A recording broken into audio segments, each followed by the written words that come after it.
Olá, meus irmãos, a graça e a paz de Cristo.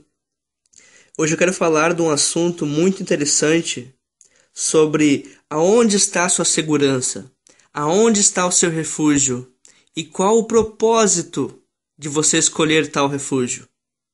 Aqui no livro de Isaías, capítulo 30, você pode estar refletindo ele inteiro em sua casa, mas eu quero comentar alguns versículos muito interessantes dentro desse contexto.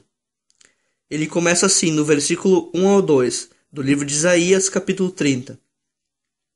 Ai dos filhos obstinados, declara o Senhor, que executam planos que não são meus, fazem acordos sem minha aprovação, para juntar pecado sobre pecado, que descem ao Egito sem consultar-me, para buscar a proteção no poder do faraó, e refúgio na sombra do Egito.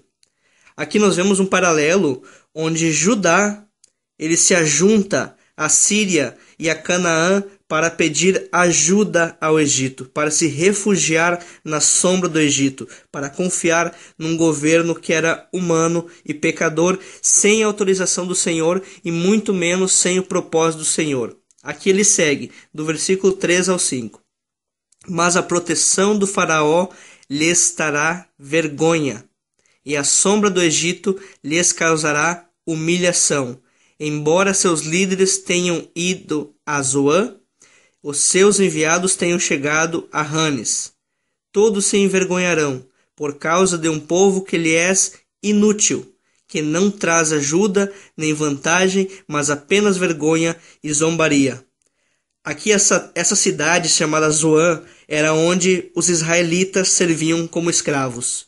Aqui nós vemos esse paralelo onde traz uma lembrança o profeta Isaías, que era onde Israel estava na escravidão.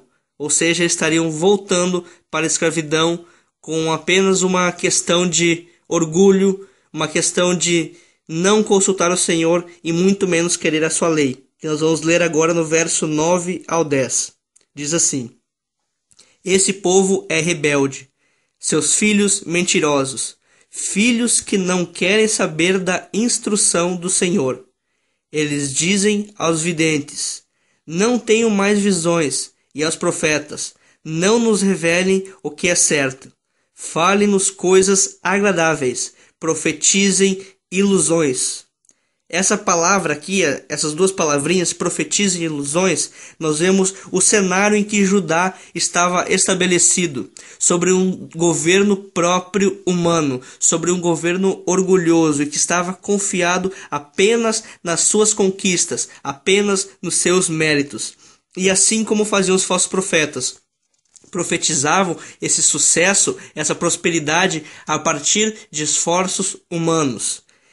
E ao decorrer desse capítulo, nós vemos que mesmo assim no final Deus providenciará arrependimento, pois numa questão de justiça, Judá seria devastada totalmente pela ira de Deus, como consequência disso.